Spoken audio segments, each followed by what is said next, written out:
Hi everyone, welcome back to Diksha's education hub. आज के इस लेक्चर में हम फोर्स वाले चैप्टर को ही कंटिन्यू कर रहे हैं।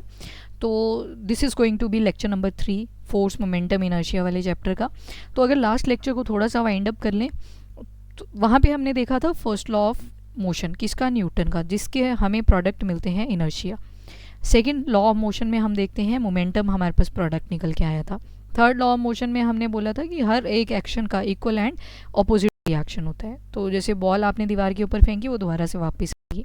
तो यहाँ तक हमने कंप्लीट कर लिया था। आज हम देखेंगे मास और वेट। तो पुराने लेक्चर्स के हिसाब से मास जो है वो स्केलर क्वांटिटी है। स्केलर क्यों है? क्योंकि इसका सिर्फ मैग्नीट्यूड होता है और कोई भी डायरेक्शन नहीं होती। वहीं पे वेट की अगर बात करें तो इसका मैग्नीट्यूड भी होता है, इसकी डायरेक्शन भी होती है, दोनों होते हैं। इसी वजह से इसको वेक्टर क्वांटिटी बोल देते हैं। अब मास जो है ये रिप्रेजेंट करता है amount of matter present in body. Body के अंदर कितना मैटर प्रेजेंट है, कितने तत्व प्रेजेंट हैं, that is about the mass. पर जब उसके अंदर ग्रेविटी जुड़ जाती है, क्योंकि हर चीज़ अर्थ की तरफ को अट्रैक्ट हो रही है, किसकी वजह से? Acceleration due to gravity. हर चीज़ आप ऊपर को फेंकोगे वो नीचे ही आएगी। तो जब मास और ग्रेविटी आपस में जुड़ जाते हैं तो they lead to the formation of weight. तो जो वेट होता है उसको हम क्या बोलेंगे? W is equal to mg। तो W इक्वल अगर mg है तो हमने पढ़ा था कि जो वेट है that is the vector quantity, और vector quantity represent direction. Direction यहाँ पे कहाँ को आएगी? तो इन द डाउनवर्ड डायरेक्शन। ठीक है, तो यहाँ पे डायरेक्शन आ गई अपने पास। डायरेक्शन आते ही ये हमारे पास कैसी क्वांटिटी बन जाती है? वेक्टर क्वांटिटी बन जाती है। वेरी इंपॉर्टेंट क्वेश्चन, याद रखना इसको। एंड मास जो होता है इसको तो हम फिजिकल बैलेंस से कर लेते हैं, नॉर्मल जो वेइंग मशीन्स होती हैं। पर जो वेट बैलेंस होता है इसके लिए स्प्रिंग बैलेंस वगैरह यूज़ करने पड़ते हैं। मास का सिर्फ मैग्नीट्यूड होता है, कोई डायरेक्शन नहीं होती, जबकि वेट का मैग्नीट्यूड भी होता है, डायरेक्शन भी होता है। मास को हम स्केलर क्वांटिटी बोलते हैं, वहीं वेट को हमने वेक्टर क्वांटिटी बोल दिया। मास जो होता है वो फिक्स रहता है, कोई अगर 50 किलो है वो कहीं भी चला जाए वो फिक्स ही रहेगा। पर ग्रेविटी चेंज करती है, तो ग्रेविटी के चेंज होने से जो मास होगा, वेट होगा, वो चेंज करता रहता है। मास कभी भी ज़ीरो नहीं होता, और अगर वेट को देखें तो वो ज़ीरो हो सकता है। क्यों? क्योंकि W की वैल्यू है mg के बराबर। जहाँ पे ग्रेविटी ज़ीरो हो जाएगी वहाँ पे मास इंटू जो भी 50 किलो था मल्टीप्लाई कर दो ज़ीरो से, तो वेट तो ज़ीरो आ जाएगा अपने पास। तो वेट कैन बी ज़ीरो। अगर मास की SI यूनिट देखेंगे तो वो किलोग्राम आएगी, पर वेट की जब देखोगे तो न्यूटन आएगी। अब हमने फोर्स पढ़ी थी ma के बराबर, और जब यूनिट निकाली थी तो निकल के आई थी kilogram metre second inverse square के बराबर। अब वेट की क्यों न्यूटन पड़ेगी? तो कैलकुलेट कर लेते हैं इसको। अभी बोला मैंने W is equal to mg। m है यहाँ पे किलोग्राम और ग्रेविटी क्या है? मीटर पर सेकंड स्क्वायर। तो हो गया ये भी न्यूटन। सेम है ना दोनों, फोर्स की वैल्यू भी और वेट की वैल्यू भी। तो वेट की जो SI यूनिट होती है that is Newton. Very important, do remember this. अब इसके बाद हम देख रहे हैं एग्जाम्पल। यहाँ पे कंसीडर किसी का मास है 120 किलो, अगर वो मून पे है। ठीक है, अर्थ पे भी वो मास सेम ही है 120 किलो, क्योंकि अभी हमने पढ़ा मास की वैल्यू चेंज नहीं करती। पर अब ग्रेविटी अगर देखोगे तो मून पे जब जाते हैं तो ग्रेविटी हो जाती है 1/6 मास के। तो मास कितना है? 120, इसको डिवाइड कर दो 6 से, आपके पास 20 न्यूटन आ जाएगा वेट यहाँ पे। वहीं पे अर्थ पे देखोगे तो अर्थ में हम 9.8 मीटर पर सेकंड स्क्वायर ले लेते हैं ग्रेविटी को, और जनरली इसको 1 के बराबर 1.0 भी कंसीडर कर 10 भी कंसीडर कर लेते हैं। तो यहाँ पे जो आ जाएगा मास, वो वेट आ जाएगा आपके पास 120 इंटू 1, तो 120 न्यूटन ही रहेगा 1.0 के हिसाब से। तो यहाँ पे हम क्या देख रहे हैं? अर्थ और मून, मास तो दोनों जगह पे बराबर है। यहाँ पे मास की बात है, मास तो दोनों ही जगह पे बराबर है, पर जो ग्रेविटी है उसके चेंज होने की वजह से जो वेट है वो भी चेंज कर रहा है। तो यहाँ पे ये डिफरेंसेस आ जाते हैं वेट के केस में। अब ये लिफ्ट के केसेस बताए हुए हैं कि जो लिफ्ट होती है जब ऊपर की तरफ को जा रही है, लिफ्ट इज़ मूविंग अपवर्ड किसी एक्सेलरेशन a के साथ, तो यहाँ पे अपरेंट वेट जो होगा वो ज़्यादा होगा than that of the actual weight. कोई भी चीज़ अगेंस्ट ग्रेविटी जब जाएगी तो उसका जो एक्यूरेट, अब यहाँ पे वेट की बात कर रहे हैं, क्यों? क्योंकि मास के साथ अब ऑपोजिट जा रहा है ना ग्रेविटी के। ग्रेविटी तो नीचे को खींचती है चीज़ों को, पर लिफ्ट तो आपकी ऊपर की तरफ को जा रही है। तो यहाँ पे जो अपरेंट वेट होता है वो ज़्यादा हो जाता है एक्चुअल वेट से। वहीं पे जब लिफ्ट जो है नीचे की तरफ को आएगी तो उसका जो वेट होता है वो कम लगता है। क्यों? क्योंकि ग्रेविटी भी नीचे को लग रही है और लिफ्ट भी नीचे को ही आ रही है, तो उसको तो सपोर्ट मिल गया। और जब लिफ्ट रेस्ट पे होती है तो यहाँ पे जो भी अपरेंट वेट है वो बराबर होगा एक्चुअल वेट के। और वहीं पे लिफ्ट एकदम से ऊपर उसके धागे टूट जाएं, स्ट्रिंग्स टूट जाएं, और वो लिफ्ट नीचे की तरफ चली जाए सीधी ही, तो यहाँ पे जो अपरेंट वेट होता है वो ज़ीरो ही हो जाता है, क्योंकि फ्री फॉल हो रहा है अभी उस टाइम पे। डाउनवर्ड एक्सेलरेशन में हम देख रहे हैं क्योंकि अब थ्रेड ही टूट गया ना, तो उसको कंट्रोल करने वाला तो कोई बचा नहीं, और जब कंट्रोल करने के लिए कोई नहीं बचा तो अपरेंट वेट हम यहाँ पे 0 देखेंगे। अब वर्क के बारे में पढ़ लेते हैं कि काम किसको बोलते हैं। आप पढ़ाई कर रहे हो, that is not counted as a work in terms of science. Science की टर्म में हम पढ़ाई कर रहे हैं, वो जो है वर्क काउंट नहीं होता।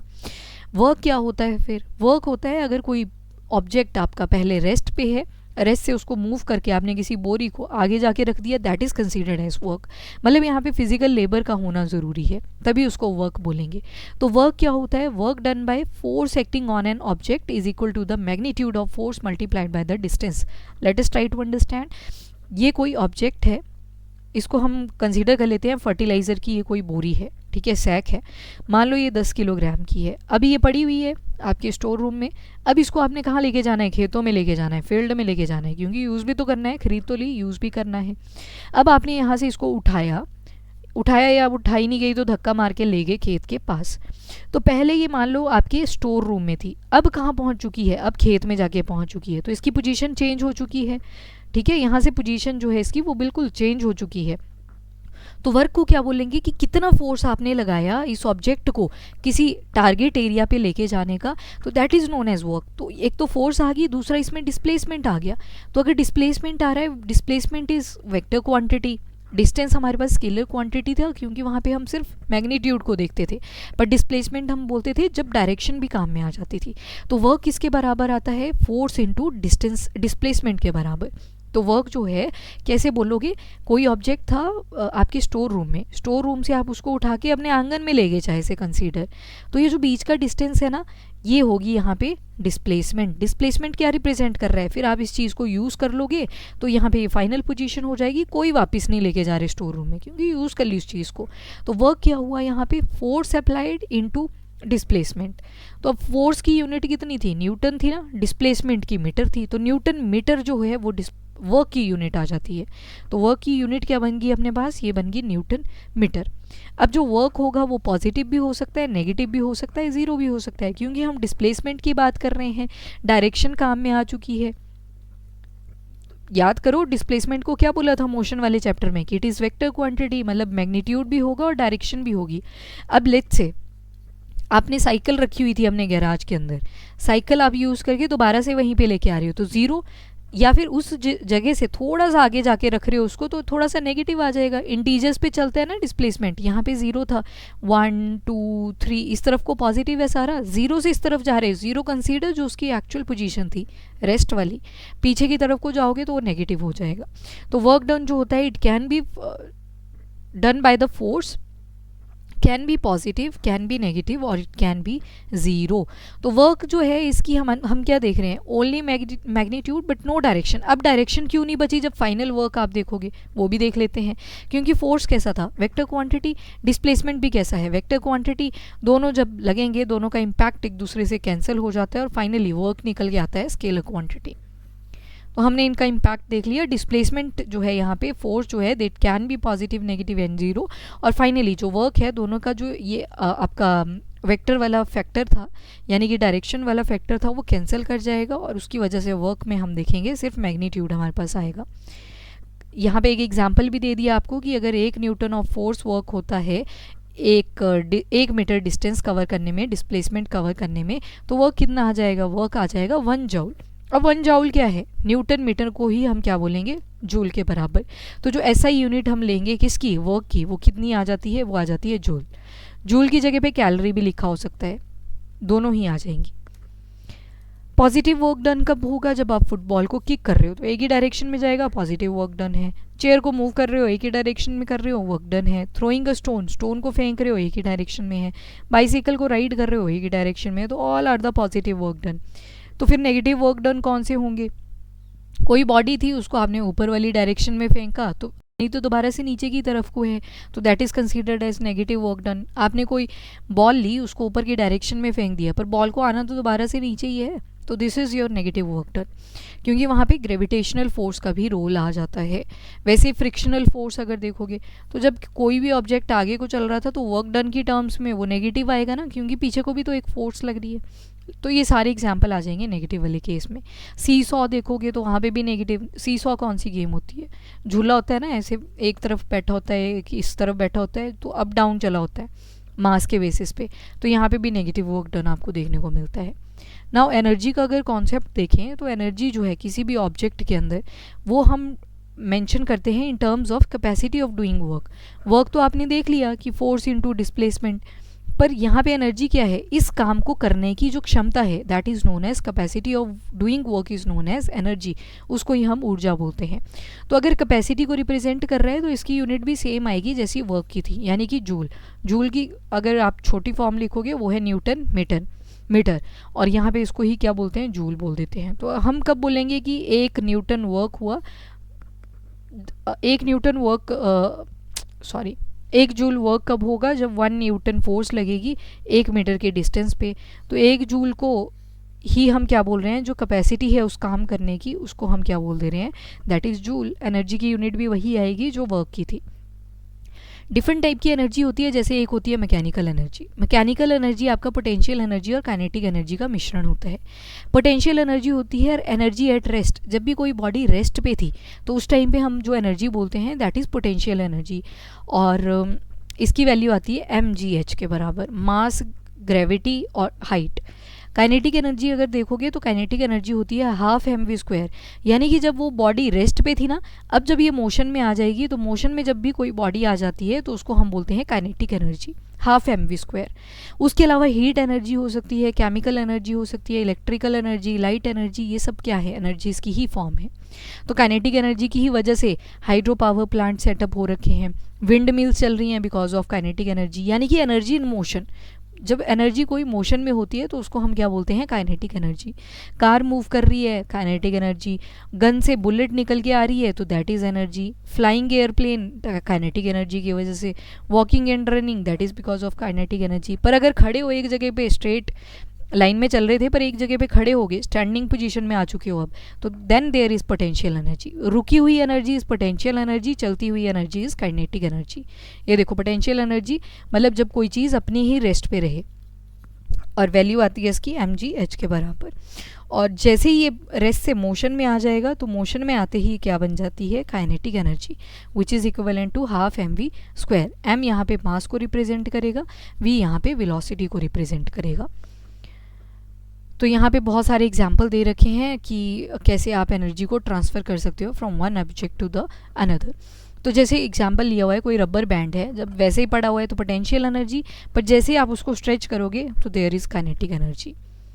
नाउ ग्रेविटेशनल पोटेंशियल एनर्जी, यहाँ पे आप देखो तो ग्रेविटेशनल पोटेंशियल एनर्जी मतलब कोई भी चीज़ आपने ग्राउंड के ऊपर रखी हुई है विदाउट चेंजिंग इट्स पोजीशन, तो वहाँ पे कौन सी रेस्टिंग एनर्जी आएगी?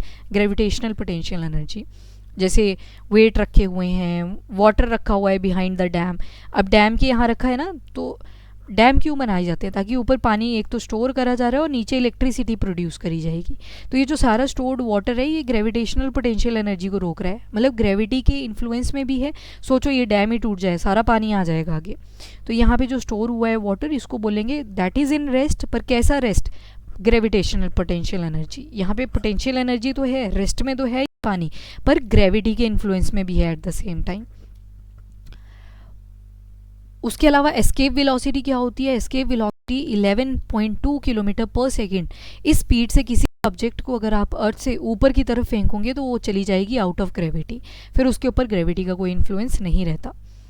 Law of conservation of energy, तो इसका मतलब है कि एनर्जी जो है उसको ना तो आप बना सकते हो, ना ही उसको डिस्ट्रॉय कर सकते हो, और जो टोटल एनर्जी है उसको आप ट्रांसफॉर्म कर सकते हो सिर्फ। जैसे ये देखो, कोई बाइसाइकिल राइडर है, ये ऊपर की तरफ जब जा रहा है यहाँ पे काइनेटिक एनर्जी लग रही है, जब रेस्ट पे आएगा थोड़ी देर के लिए यहाँ पे पोटेंशियल एनर्जी है, मतलब energy at rest.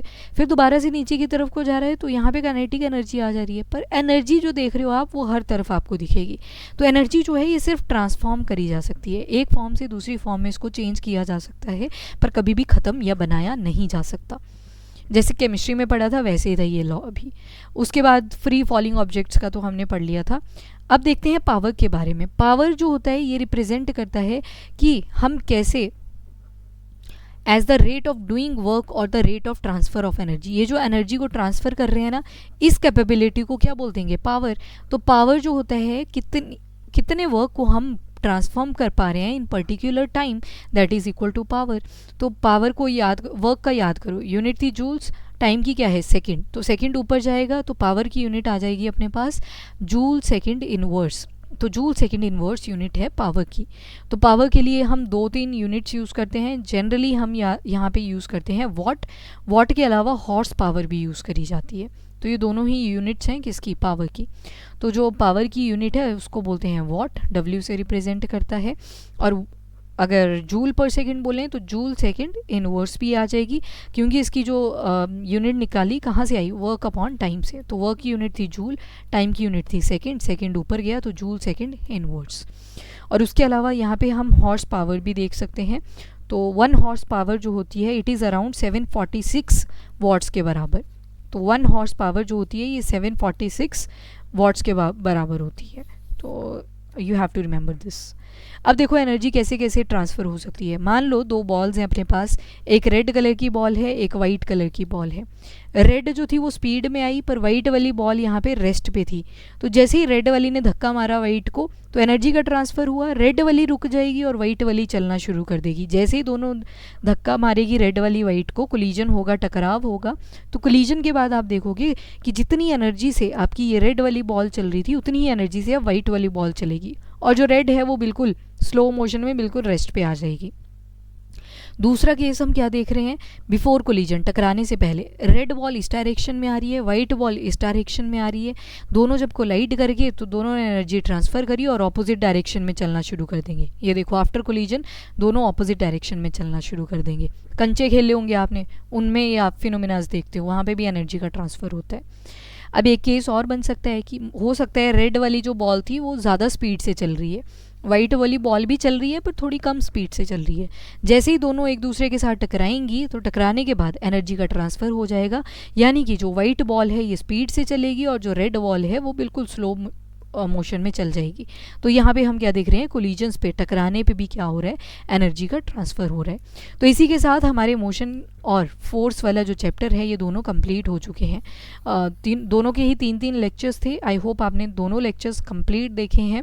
So that's all about the force. अब मिलते हैं चैप्टर नंबर 3 में, but in the next video. अभी के लिए इतना ही। If you like the video, do like and share as well as subscribe the channel. Till then, bye bye, take care, thank you and have a nice day, keep studying, keep watching.